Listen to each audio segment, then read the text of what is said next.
দর্জি দুয়ারের পক্ষ থেকে সবাইকে স্বাগতম। আশা করি সবাই ভালো আছেন। আজকে আমি দেখাবো 3.25 গজ দিয়ে কিভাবে আপনারা এই 41 ইঞ্চি বডি ও 44 ইঞ্চি লম্বা কামিজ কাটিং করবেন।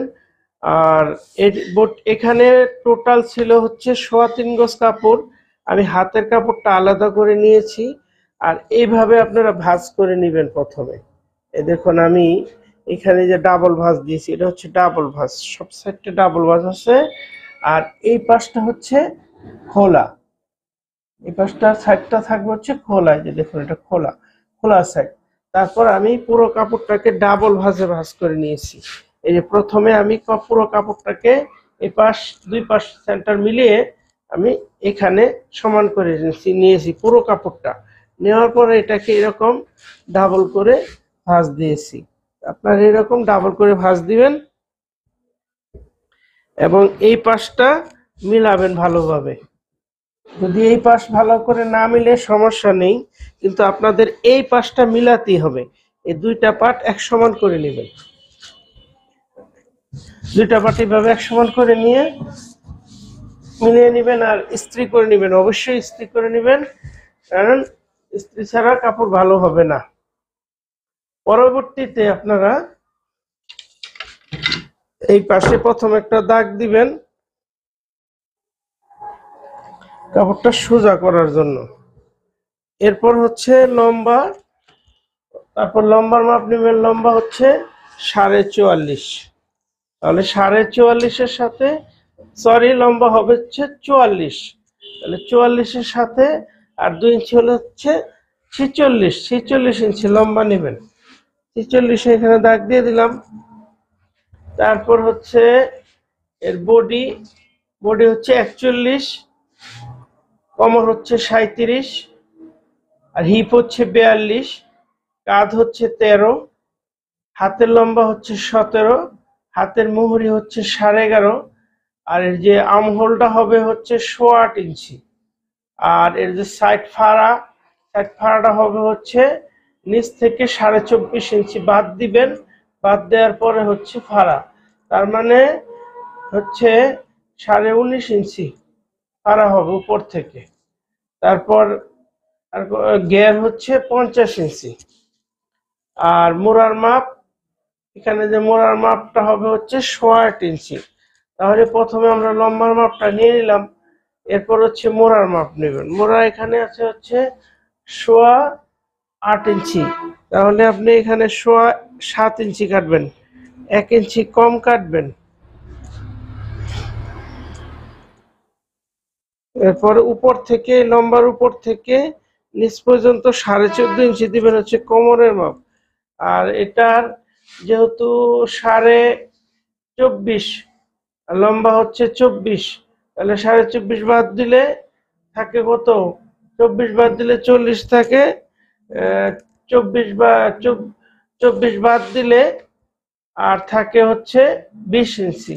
24.5 বাদ দিলে তাহলে 20 ইঞ্চি নিচে হবে হচ্ছে ফাড়া। ফাড়া এবং হিপ এই দুইটা একসাথে রাখবেন। রেখে এবার এটা সবগুলোকে সোজা করে দাগ দিবেন।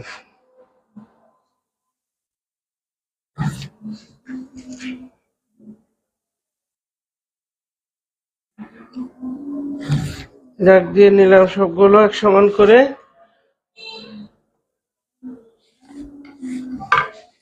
এবার হচ্ছে বডি, এর বডি হচ্ছে 41 ইঞ্চি। তাহলে 41-এর 4 ভাগের 1 ভাগ হচ্ছে 10.25। তো 10.25 এখানে 2 সুতা বেশি রাখবেন বডিতে। সেলাইয়ের যে দাগটা আছে, এই যে এতটুকু কাপ সেলাই করতে চলে যাবে, তার জন্য পরবর্তীতে কিন্তু আমাদের নিচের অংশটা কম, বডি ছোট হয়ে যাবে।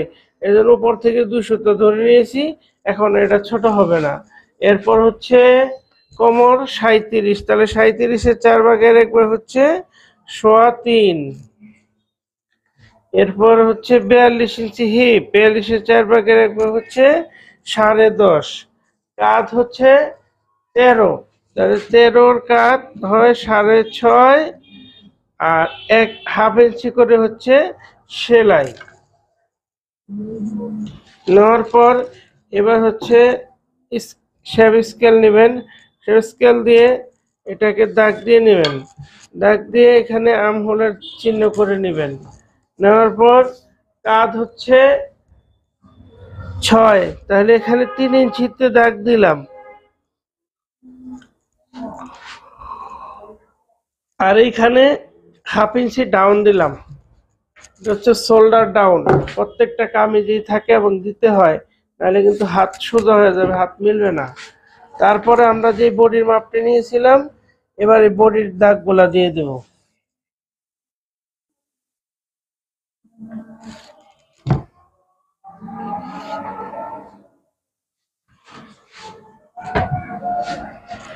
ঘের ছিল হচ্ছে 50, তবে 50-এর 4 ভাগের 1 ভাগ 12.5।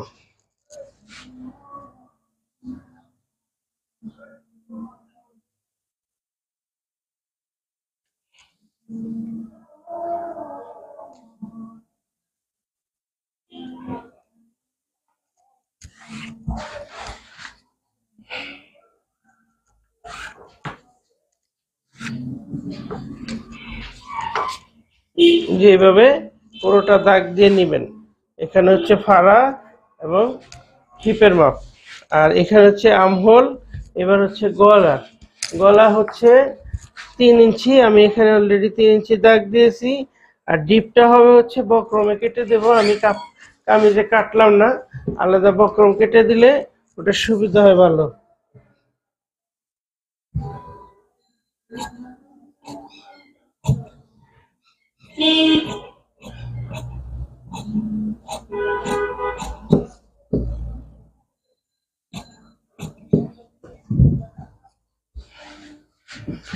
এবার এটা কেটে ফেলবেন।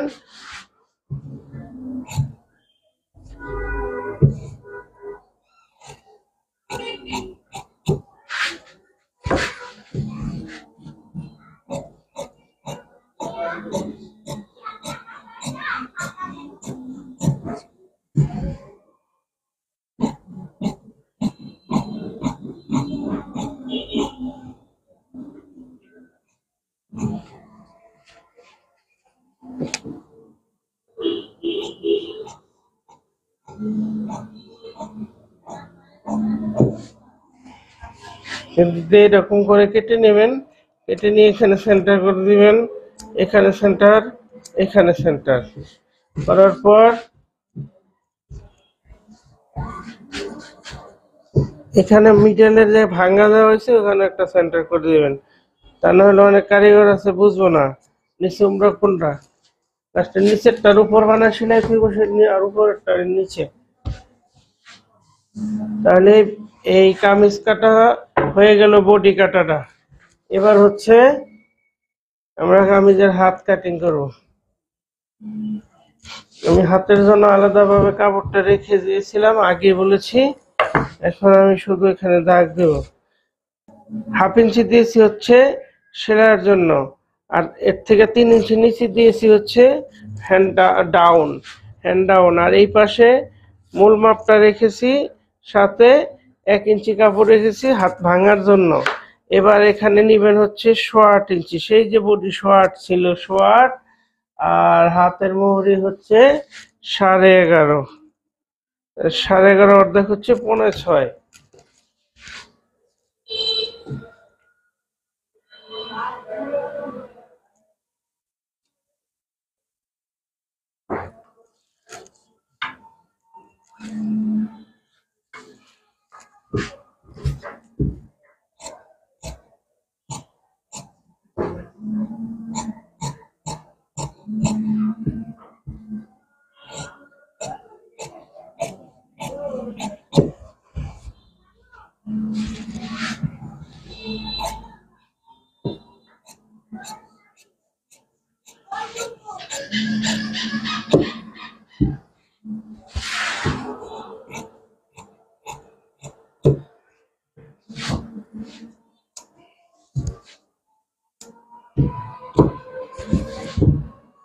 এবার হচ্ছে তালপাত কাটিং করবেন। তালপাত কাটিং করার সাথে সাথে আমার আজকের ভিডিওটা শেষ হয়ে যাবে। আশা করি ভিডিওটা ভালো লেগেছে। যদি ভিডিওটা ভালো লাগে তাহলে আমার চ্যানেলটাকে সাবস্ক্রাইব করবেন এবং পাশে থাকা বেল বাটন আইকনটা ক্লিক করে অল ক্লিক করে দিবেন। আর ভিডিওতে আপনাদের যদি জানার কিছু থাকে তাহলেও অবশ্যই কমেন্ট করবেন। কমেন্ট করলে আমি জানতে পারবো যে আপনাদের কোন সমস্যাটা, আমি সেই হিসাব করে আবার ভিডিও তৈরি করব। ভালো থাকবেন। দরজি দুয়ারের পক্ষ থেকে সবাইকে শুভেচ্ছা রইল।